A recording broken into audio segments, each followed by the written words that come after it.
Hello my friends. तो राते राते कैसे हैं? ठंड कैसी बीत रही है आपकी? जम्मू में तो बहुत ज़्यादा ठंड पड़ रही है। 4 से 5 दिन में तो ये उन्होंने बहुत ज़्यादा ठंड कर रखी है। तो शुक्र है आज धूप तो निकली है। देखो धूप तो है, धूप निकली है। मैं आपको बताना चाहती हूँ कि आज है एकादशी, मोक्षदा एकादशी है आज। तो मैं एकादशी का फास्ट रखती हूँ। तो आज मैंने एकादशी का फास्ट रखा है। तो सुबह से पहले आरुष को भेज दिया स्कूल, फिर पापा भी चले गए हैं। तो अब नहा धो के फ्रेश हुई हूँ। ठंड तो बहुत है, देखो मैंने शॉल भी और रखा है शॉर्ट भी लगा रखा है, बहुत ज़्यादा ठंड है। तो जम्मू में तो ठंड पड़ती है, और मैं क्या बोलूँ, ठंड ने बुरा हाल कर रखा है। तो शॉल भी ओढ़ लिया हुआ मैंने। तो बस पूजा करने जा रही थी। मैंने कहा आपसे एकादशी का जो व्रत कथा है वो मैं आपके साथ शेयर करना चाह रही थी। बहुत दिन से मेरे दिल में ये आ रहा था कि मैं आपके साथ ये व्रत कथा आपको सुनाऊं। चलो आज आज की कथा भी आपको सुनाते हैं।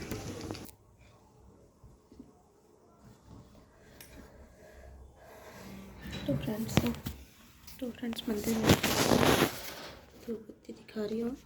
देखो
ये है एकादशी की बुक।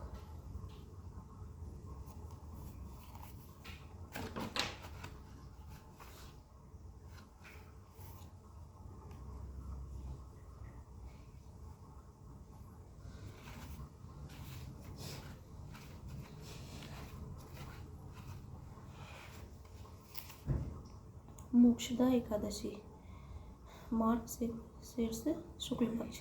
श्री युधिष्ठिर जी बोले कि हे भगवान श्री कृष्ण, आप सबको सुख देने वाले हैं और जगत के पति हैं, इसलिए मैं आपको नमस्कार करता हूँ। कृपा कर मेरे एक संशय को दूर कीजिए। मार्गशीर्ष माह के शुक्ल पक्ष की एकादशी का क्या नाम है? उस दिन कौन से देवता की पूजा की जाती है और उसकी विधि क्या है? हे भगवान, मेरे इन प्रश्नों का उत्तर देकर मेरे संदेह को दूर कीजिए। भगवान श्री कृष्ण बोले कि हे राजन, आपने अत्यंत उत्तम प्रश्न किया है। आप ध्यान पूर्वक सुनिए। मार्गशीर्ष माह के शुक्ल पक्ष की एकादशी मोक्षदा के नाम से प्रसिद्ध है। इस एकादशी के दिन श्री दामोदर भगवान विष्णु की पूजा धूप दीप नैवेद्य आदि से भक्ति पूर्वक करनी चाहिए। अब मैं एक पुराणों की कथा कहता हूँ। इस एकादशी के व्रत के प्रभाव से नरक में गए हुए माता पिता पुत्रादि को स्वर्ग की प्राप्ति होती है। आप इसे ध्यान पूर्वक सुनिए। प्राचीन गोकुल नगर में वैशामख नाम का एक राजा राज्य करता था।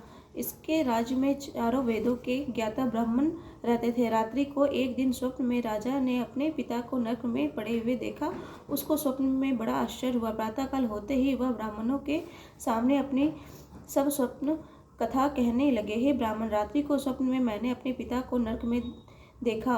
उन्होंने मुझसे कहा कि हे पुत्र, अब मैं नरक भोग रहा हूँ, मेरी यहाँ से मुक्ति करो।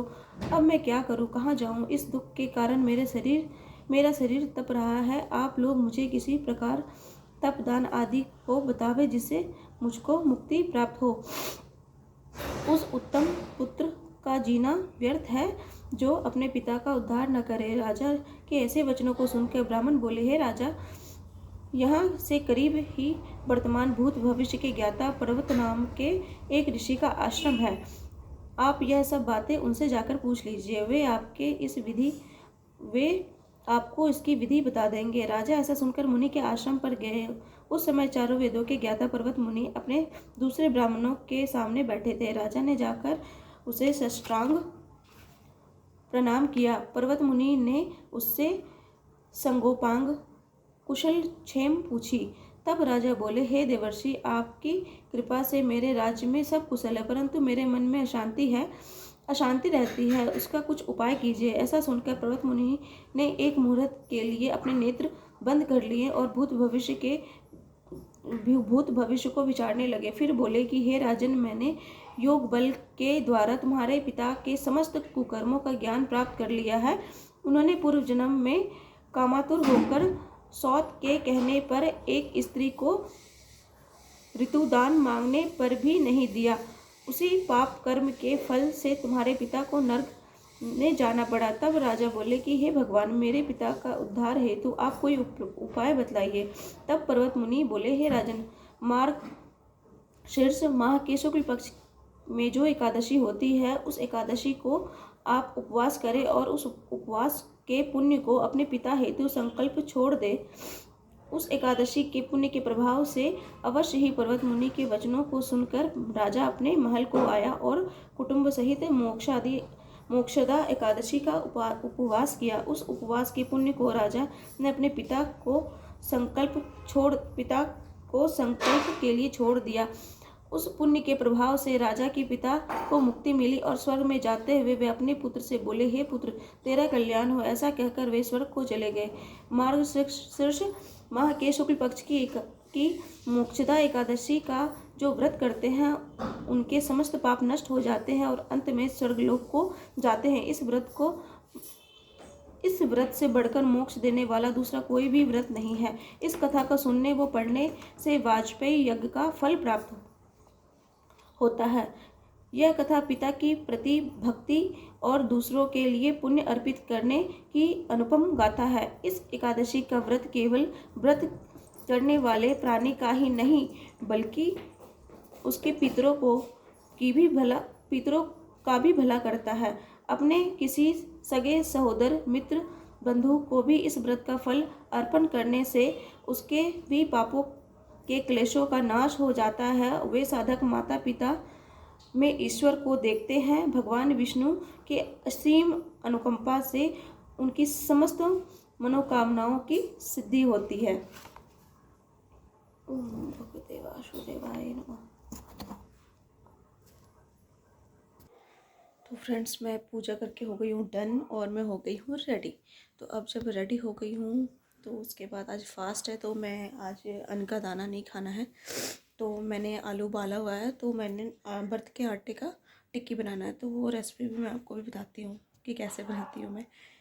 हर किसी को पता होगा, लेकिन मैंने कहा बता देती हूँ आपको। मैं बस जा रही हूँ अब किचन में अपने लिए बर्त वाले आटे का टिक्की बनाने के लिए। तो अब चलते हैं किचन में। आ गई हूँ मैं किचन में। आलू को उबाल लिया हुआ है, बस इसको मैं छिलका उतार रही हूँ।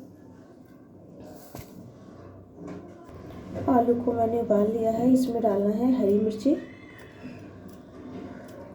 मिर्ची इसमें डालना है। ज़्यादा कुछ इसमें नहीं डालना होता, बस हरी मिर्ची काट के डालना है। और इसमें डालना है सेंधा नमक। बर्त वाला बना रही हूँ तो सिंपल नमक नहीं डालेंगे, सेंधा नमक डालेंगे। और आता है बर्त वाला आटा, सिंघाड़े का आटा, वो इसमें मिक्स करेंगे।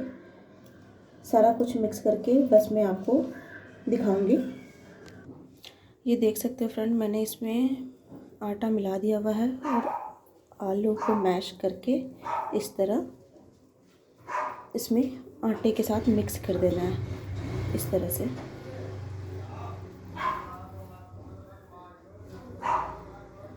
मिक्स हो जाने के बाद मैं आपको बैटर दिखाऊंगी कि ये कैसे मिक्स होके बन जाएगा। देख सकते हैं फ्रेंड, ये बिल्कुल आटे की तरह मैंने इसको गूंद लिया हुआ है आलू को बीच में मिक्स करके। तो बस इसकी मैं टिक्कियाँ बना लूँगी। ये इस तरह से टिक्कियाँ रेडी हो गई है और मम्मी भी आ गई है हेल्प करने के लिए मेरी। ये देखो, मम्मी अब टिक्कियाँ बनाएंगी। ये देखो, टिक्कियों को इस तरह रिफाइन या फिर सरसों तेल में हमने तल देना है।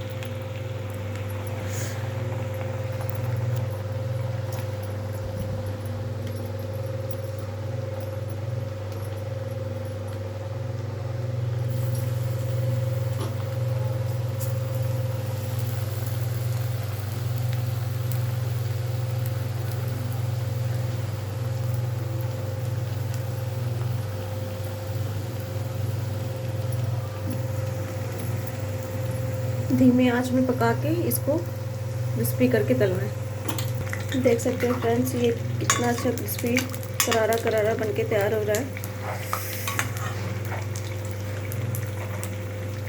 फ्रेंड्स देख सकते हो ये करारा करारा बनके रेडी हो चुका है और मैं बस इसको चली हूँ खाने। बस घर में ब्लोर लगना स्टार्ट हो चुका है। ब्लोर के आगे मैं बैठ गई हूँ अपने क्रिस्पी से रेसिपी जो मैंने बनाया है उसको लेके, बर्त वाले आटे का टिक्की। अब मैं बस चली हूँ खाने।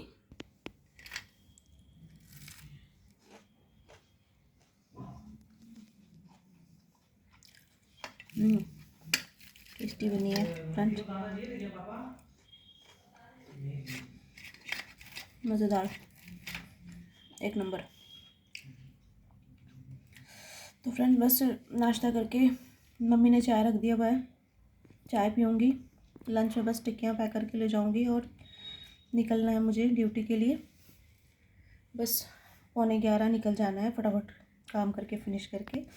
तो बस फ्रेंड्स मिलते हैं नेक्स्ट ब्लॉग में, तब तक के लिए बाय बाय। मेरी चैनल को सब्सक्राइब और लाइक करना मत भूलना। Bye friends.